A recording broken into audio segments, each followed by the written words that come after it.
யோவான் 16:20 வாசிங்க. மெய்யாகவே மெய்யாகவே மெய்யாகவே மெய்யாகவே நான் உங்களுக்கு சொல்லுகிறேன், நீங்கள் அழுது புலம்புவீர்கள், உலகமோ சந்தோஷப்படும், நீங்கள் துக்கப்படுவீர்கள்.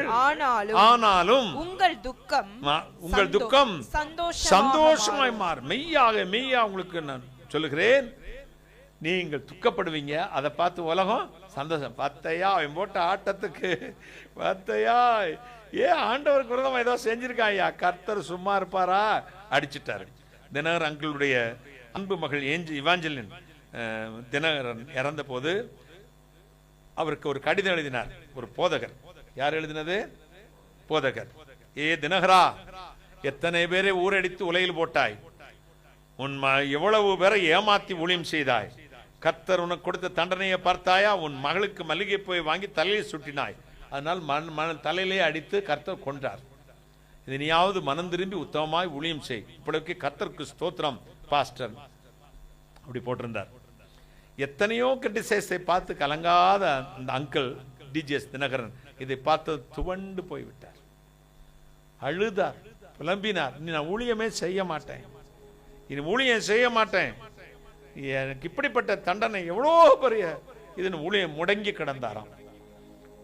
ஒரு ஆண்டு, ஒரு 7 மாதம் முடிந்தவன் அவருக்கு கையிலெல்லாம் அடிபட்டு இருந்துச்சு. கர்த்தர் பேசினார். நானா செத்து போனேன்? நான் உயிரோடு இருக்கேன்ல, உயிரோடுக்கு எனக்காக ஊழியம் செய். உன் மகள் என் ராஜ்யத்தில் இருக்கிறார், சந்தோஷமாய் என்கிட்ட சந்தோஷமாய் இருக்கிறார். எதுக்கு நீ அவ எதுக்கு இறந்தானே என்று கேட்கக்கூடாது, நீ ஒரு நாளிலே இதை தெரிந்து கொள்வான். மறுபடியும் ஊழியத்தை செய்தார், பலப்படுத்தினார். அந்த அடக்காராதன போது பாஸ்டர் இப்படி கடிதம் எழுதினாரு. லட்சக்கணக்கான ஆயிரக்கணக்கான மக்கள் அந்த கல்லறை தோட்டத்தில் நிற்கிறாங்க. அமைதி அடக்காராதனை நடந்து கொண்டிருக்கிறது. அந்த பெட்டியை உள்ள வைக்க போறாங்க. ஒரு பிராமண பாட்டி 75 வயசு 75 வயசுக்கு மேல இருக்கும், மடிசார் கட்டிட்டு தலையெல்லாம் பட்டை போட்டுக்கிட்டு அந்த கூட்டத்தை மயான அமைதி அதை கிழித்து கொண்டு ஒரு சத்தம், எப்பா தினகரா, ஊருக்கெல்லாம் வேண்டி நீ அழுவையே, உன்னே அந்த பகவான் அள வச்சுட்டார் ஐயா, உனக்கு எப்படி ஆறுதல் சொல்லுவேன் நெஞ்சில் அடிச்சாங்க. அந்த ஒரு பாட்டியின் சத்தத்தை கேட்டு இந்த லட்சக்கணக்கான மக்களும் கூச்சல் போட்டு அழ ஆரம்பித்தார்கள். எங்கோ இருந்து நமக்கு ஒரு ஆறுதல் வார்த்தை வரும். உண்மையா அன்புகள் அங்குமங்கும் இருப்பார்கள். உலகம் யோசிக்கும். நாம் அழும்பொழுது அதை பார்த்து சிரிப்பார்கள், நீங்களோ துக்கப்படுவீர்கள். கடைசியில் சொல்லுகிறார், ஆகிலும் உங்கள் துக்கம் சந்தோஷமாய் மாறும். கைகளை நான் பேசினது டிஜிஎஸ் தினகரன் அங்களை பற்றி மட்டும்தான். அவருடைய வாழ்க்கை நான் நேரடியாக பார்த்தவன், கவனித்தவன். அவருடைய ஊழியம் அழகாய் முடித்து ஆண்டவருக்குள் இளைப்பாறினார்.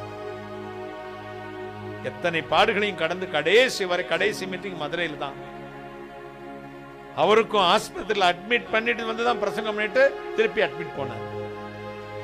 ஆனால் ஒரு நாள் கூட கர்த்தரை குறித்தோ வசனத்தை குறித்து புரட்டினதும் இல்லை, ஆண்டவருக்கு விரோதமாய் ஒரு வார்த்தை அவர் பேசினதும் இல்லை.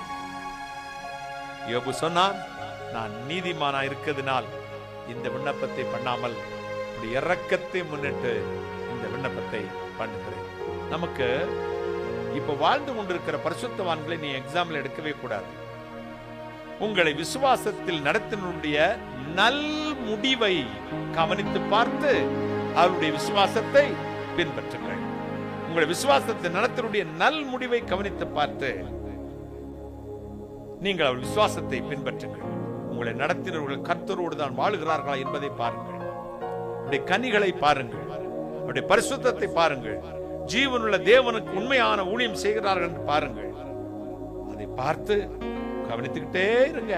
உங்க முடிவு எப்படி இருந்ததுன்னு பார்த்துட்டு அதுக்கப்புறம் இந்த விசுவாசத்தை பின்பற்றுங்க. ஆவியானவர் நமக்குள்ள இருக்கனால நமக்கு எப்பவும் சந்தோஷம்.